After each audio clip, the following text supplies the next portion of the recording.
Hey everybody, it's Chad from Six Blog. Today I want to do a post-hike gear talk video. As you may have saw, I just recently posted a trip report from a Appalachian Trail section hike that I just did. I met up with a few new friends actually, and we hiked the section from Rock Gap to Deep Gap. We actually staged our cars at Rock Gap and then at Stand-in Indian. And what we did is we hiked from Rock Gap south along the Appalachian Trail about 20 miles to Deep Gap. And then once we arrived at Deep Gap, we took the Kimsey Creek Trail. It's about 4 miles. We took it down to the Stand-in Indian campground, and that's where other cars were staged. So like I said, we did that little section hike. Most of the gear that I took with me, really just about everything, I've used before. There's one thing that I took with me that I've never used before on this hike. There's a couple of things I took with me that's been kind of modified or that I've just been working on. And anyway, in this video I just want to quickly kind of go through some of those things and talk about some of those things and what my thoughts on them are afterwards. As far as conditions, weather conditions, most of the time we were pretty much hiking. It was pretty much cold most of the time we were there, and when I say cold, temperatures were probably mid to low 40s, maybe a little bit higher during the middle of the afternoons. Other than that, it rained on us a good deal. We had sleet at night. Anyway, just lots of rain, lots of mud. Anybody that's hiked on the Appalachian Trail knows that when it's been raining a lot, for the most part the trails are all the water is pretty much running down the middle of the trail. So that's kind of the conditions that we hiked in. Real wet, muddy, kind of nasty environment. Despite all that though, we had a great hike. Everything went well. Not every hike goes as planned, and I got to say that this one pretty much went as planned, so I was really excited about that. But anyway, so gear. There's three things that really stood out to me, and those three things are here on the table. The first thing that just really stood out was my umbrella. I've used this only on one other occasion, and I was pretty excited with it then. The only thing is at that point I tried a hands-free job, and it didn't really work out for me on that first trip. So I took one of my trekking poles and put it up under my sternum strap so I could still use one trekking pole, and I just held my umbrella with the other hand.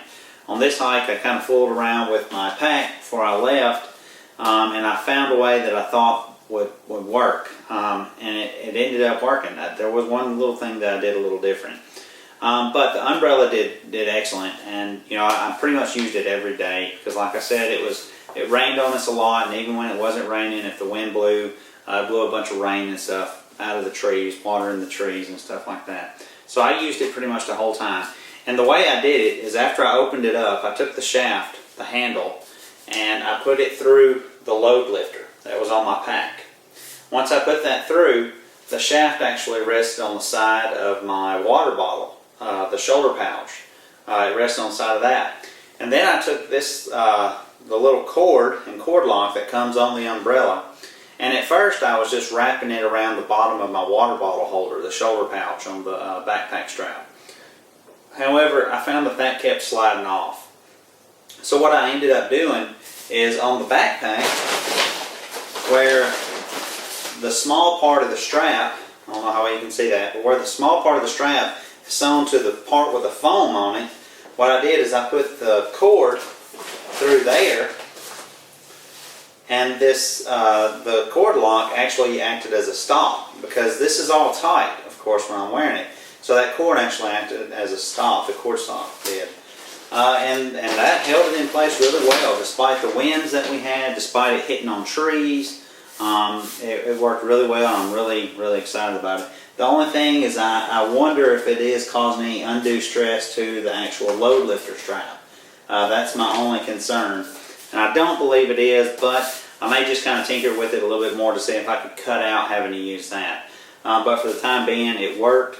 I loved it. I will say one thing, when I was wearing it on me, on my hands-free kind of deal, the top of it only gave me so much clearance. So every once in a while I'd have to kind of use my hand and lift up to look, because there was one instance where actually I wasn't looking and I hit my head on a low limb. It kind of hurt. It was a shock too. But anyway, this is the Go Light Chrome Dome. And like I was telling some of the other ones, the Chrome Dome is a great umbrella. I'm kind of hung up on the fact that Go Light charges the same amount to ship the umbrella as they do to buy it. It's $19.99 and it's about $18, $19 to ship it. So it's kind of a sore subject for me. So I suggested to some of them other ones, if they're not getting it for the chrome aspect of it, I don't necessarily recommend this exact umbrella. Montbell makes a nice ultralight umbrella. Liz Thomas was actually using one on the Olympic hike and it seemed to work really well. Plus it's lighter and it's probably less expensive. But anyway, the umbrella, I really like it and it's definitely going to be a part of my pack on other trips. Another thing I want to talk about is my Black Diamond Alpine Carbon Cork trekking poles. Some of you may remember that I replaced the grips on with these Gossamer Gear grips, and let me tell you, it has completely transformed into a new pole.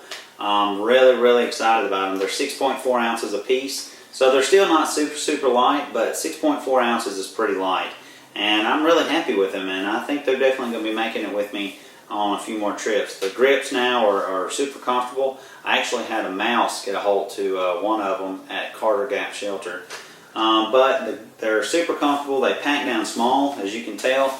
They actually pack down just a little bit smaller than my umbrella does. So that's pretty cool. They're solid. The only concern I have about them is the bottom shaft is kind of thin once it gets down to the bottom. And I have a bunch of dings and stuff on them from using them. At least on my LT4s, they have like a Spectra cord that's wrapped around the bottom to kind of absorb some of those dings so that it doesn't go directly to the carbon fiber. But I can't really complain about them. They never failed on me. Super excited about them. That's the second thing that stood out to me. And the third thing is my Innovate Rocklight 243s.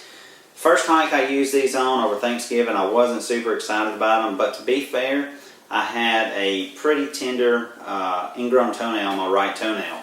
My toenail had actually fell off from a previous hike, and in the process of it growing back, it's grown back ingrown. And I've been dealing with it, and it's kind of better off now than it was at that point in time, so it's not near as tender. On that hike, everything I hit with my right foot, it kind of hurt, and I think that kind of biased my opinion on these shoes at that point in time. This hike, I absolutely loved them. They worked out great. Of course, my feet got wet because they are just mesh. They don't have any kind of a liner in it. That's the way I want it. But my feet got wet, but they dried out pretty quickly.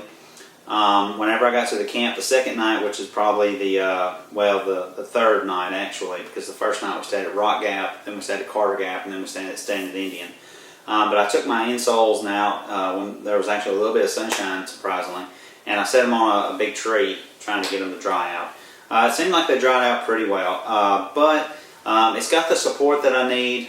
Stepping on some of the sharper, pointy rocks and stuff, I could feel it, but it never bothered me, and I would expect to feel it in a more minimalist type shoe. However, I gotta say, I'm real happy with these, and I'm looking forward to using them some more. And I definitely will be using them some more. I do have the little Velcro pieces on the back for my Dirty Girl gaiters, and I will say that they don't stick super great. They're already coming off, so I'll probably have to work on that a little bit, but that doesn't take away anything from the shoe in my opinion. It's got great traction. I did slip one time, but it's bound to happen when everything's completely soaked. Didn't get hurt by any means, and I was able to catch myself, so it wasn't a big deal. But I'm happy with them, and they're definitely going to be a keeper. So some other things I want to talk about. Of course, my backpack. Like I said, this is the Z-Packs Arc Blast. This is the 60 liter. I bought the big liter bag because I wanted to replace the ULA circuit, and I wanted to be able to use this as my winter bag. Man, I got to tell you, I'm loving this thing. It was about 19 pounds whenever I first left.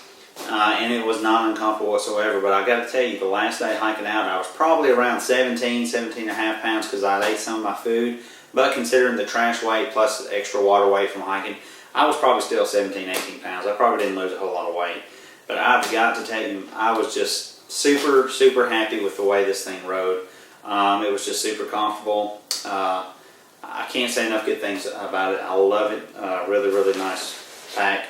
And I've got it set up the way I'm going to be using it. I've got two of the shoulder pouches. that I keep my Gatorade bottles in now. I'm doing that, and I'm really excited and really happy with the way it works.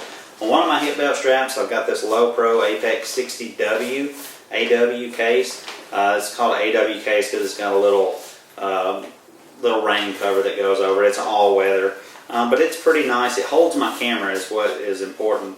One thing I do want to work on is it does kind of, it's not super secure on the strap, so I might want to work on that some, but I'm really liking that. And then on the other side, I have this, this is the Z-Packs hip belt pocket. It is the one that folds over. However, Joe sent me one that uses Velcro instead of a buckle. And I've got to say, it worked much better than the buckle version. Just simply because I was able to open it and close it. Made a lot of difference. It does still have the elastic opening though, so it can make things tough to get in and out. And I will say that some concerns I do have about the Velcro is that is just longevity. I'm afraid that over time, a lot of dirt just getting rubbed up on things that it may wear the Velcro out. Also, I didn't have it happen to me, but I was concerned about it in wet and cold weathers. If this stuff gets wet and then it freezes, it's going to be like trying to attach 2 blocks of ice together. But like I said, it never happened on this trip. The coldest the temperatures ever got was 28 degrees, which is below freezing, but I didn't experience that whatsoever. But I will say that I am much happier with this pocket than I was with the ones that buckled, and I am going to use it again. Other than that, everything about the pack works well. I'm super excited about it. I want to say one thing that Dave, one of the other guys that went with us on the hike, he pointed out that the drain holes on these side pockets are not very much of a drain hole, and I got to looking at them and I got to agree. I mean, there's not really, I mean, there's a tiny spot that looks like it should be a drain hole, but it's not really a drain hole. I'm kind of disappointed in that. I will say that I didn't ever have water collecting inside it to be a problem because I wore a pack cover, and then also, like I said, I used my umbrella, and that kept all the water off of it and out of it.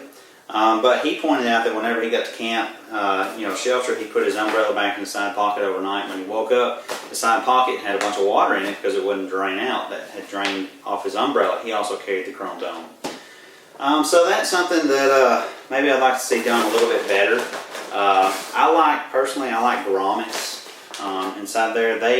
Z-Packs will do this little kind of a triangle thing, but I got to say that they're on both packs, on my pack and his pack, they were very minimal, and I think that, in my opinion, I think there should be a little more attention to that. A couple of little things. This is the passport size zip pouch pocket from Z-Packs. I use this because my phone, which has an extended battery on it, one of those oversized batteries, my phone, all my cards, my cash, and my car key fits right inside there, and it's bright orange. I can keep up with it really well. So I really like that thing. It doesn't weigh a whole lot, maybe 0.2, 0.3 ounces, somewhere around there. I can't remember for sure. These are my Z-Packs over mitts. Now, let me say that these are not the over mitts that are on the site at the moment. They've obviously reworked those. But I've got to say that I've only used these now for about 80 miles. And they're coming apart. The tape that holds them together is coming off, especially in the webbing between my thumb and my pointer finger. So that's kind of a bummer. It's coming loose. I had one at one point. I don't know if water got in the glove or if some drained down into the glove. I don't know, or in the mitt. But I think now I'm thinking they're sewing these and then taping them. I'm wondering if maybe if you do sew them and then tape them, but tape them inside out and then turn them right side out. That way the tape is not going to be exposed and it's not going to be able to peel off quite like it's doing. And I'm wondering if that might help with durability of it. Right now, I'm going to keep using these until they completely fall apart, but I don't expect that to take very long from the condition that they're in now. Honestly, it kind of made me think about just going back. I have some of the MLD event over mitts. I have a pair of larges, and I think they're a little big. I should have gotten mediums, but I'm thinking that might be a better option for me, is get a pair of the medium ones from MLD.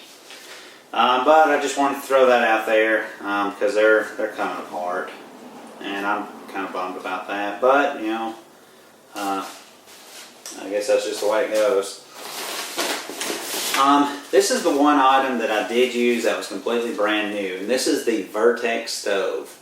There's a Kickstarter project going on about this right now. I'm not going to get real involved talking about it because I plan on doing another video and a write-up, hopefully at the end of this week, about this and kind of look at it a little more closely.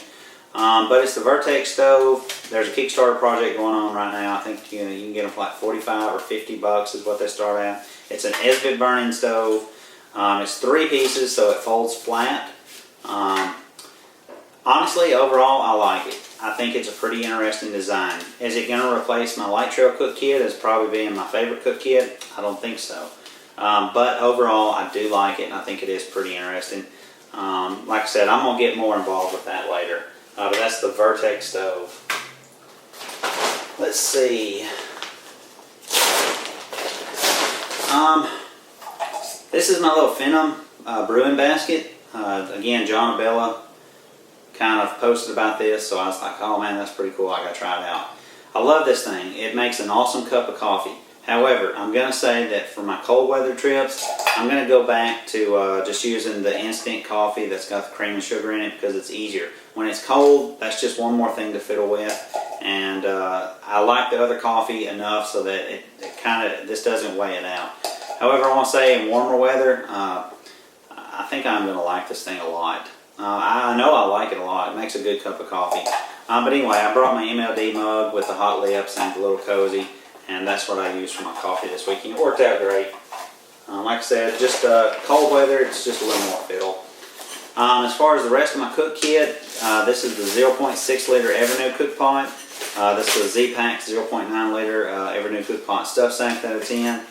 This is just the bottom of a do-it-yourself Reflectix cozy I made so it can sit in it so that whenever I'm eating I don't have to hold on to the bottom of it because like I said I use Esbit. Also and just a little bit to kind of help keep it warm. But anyway, as far as what's in it, I do have the regular stock lid. I brought this, this is a little shorty spoon I got from Light Trail. It's just a little shorty spoon. Since I was eating out of the cook pot, I ate ramen both nights. I was eating out of the cook pot, so I didn't need my long handle spoon. I was able to cut a little away. I've just got a little scrubby brush to scrub the pot. Never used it, but it's light enough. I'm probably going to keep it in there.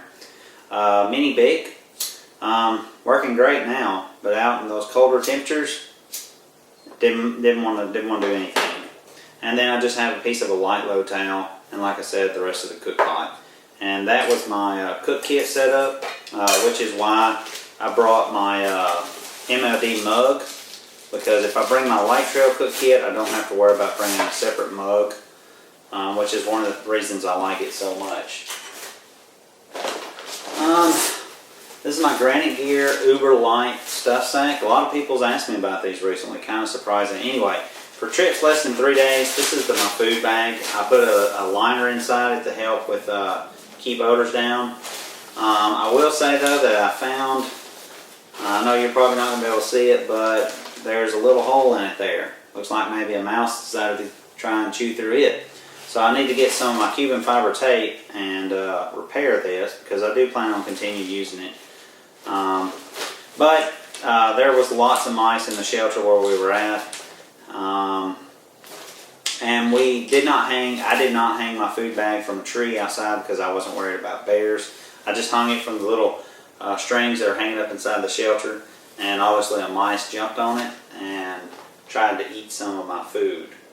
And I'm going to say that it's probably not because it smelled anything inside the bag. I'm going to say it's probably something that smelled on the bag because there is a hole there. It's not big enough for the mouse to get in, but there was nothing with my food that was disturbed. And it looks like they could have easily have finished going through that bag to get a big enough hole to get in there if they wanted to. So I'm thinking it was probably just something on the bag. But that's my less than 3 day. If I plan on going for more than 3 days, I'll carry my more heavy duty Z-Packs Blast food bag. I'm not going to take these out, but these are the over Booties from Goose Feet Gear. Last time I used them, I was kind of you know, I was kind of getting my wits end about them, but I took a little bit of seam grip and put on the, I still have the thick blue CCF pads inside for the soles, and I put a little seam grip on those. And I've got to say that that seems to have been an improvement, because I didn't have near as much trouble walking around in my over booties as I did the previous time. I'm a lot more excited about that. Just want to throw that out there, because I do like the idea.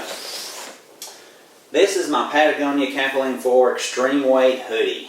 And I got to tell you guys, I've really been enjoying this. For temperatures that I don't expect to be more than or less than about 20 degrees, I take this instead of my R1 because it's a little bit thinner, so it's not quite as warm. But I really love that it has this hood. And for those of you that's used hooded insulation pieces, you know what I'm talking about. It's just awesome. At night, I just slept in this. Sometimes a few nights I slept just this by itself. One night I did sleep with the Capilene 2 base layer underneath it and this. But the hood works great, provides a lot of warmth. I really like it. Really excited about this piece. I'm looking forward to using it a lot more. I got down all over it. And that's from my down pants. They leak. Let's see, getting close to the bottom here. This is my Montagne my Montagne Minimalist Smock. This is the first time I've got to use this in actual rain since I've got it. And I gotta say, it did well. I used, of course I used it with my umbrella, so I used it, I was able to put my hood down if I wanted to, because I didn't have to worry about rain getting up underneath me on my hood. And that helped vent a lot. Of course I've got a half zip, that helped too. But I will say that for a decent amount of time I also hiked with the hood up and without the umbrella, because it wasn't really raining. I was using it more like as a wind jacket. But whenever the winds were just kind of a little stronger on one morning. Anyway, I gotta say, so far I'm really happy with it. I know I've read some reviews where folks have said that the half layer will start delaminating, and that's one concern I do have about it, because it is a pretty thin piece. You know, it weighs 5.4 ounces, I think, for the jacket, the smock. So it is a pretty lightweight piece of gear, and you know, that's one of those things. But I've read some comments from pretty reliable people saying that the 0.5 layer starts delaminating and it can bubble or something like that. So I'm gonna have to keep an eye on that. I want to say I love the pocket. I love the pocket. It worked great at keeping stuff, and it didn't get in the way of my backpack straps or anything like that. Overall, just really like it. And then of course I used my, well, that's not it. But anyway, I also used my my Z-Pax Cloud Kilt. I used it in conjunction with the umbrella and this jacket, and it was great. Of course, it didn't keep my lower legs dry or my feet, which was not a concern to me. But it worked out pretty well. I really liked it. And then, of course, I also used it inside the shelters as a little extra protection under my Neo Air on the shelter floors. Other than that, that's pretty much about it.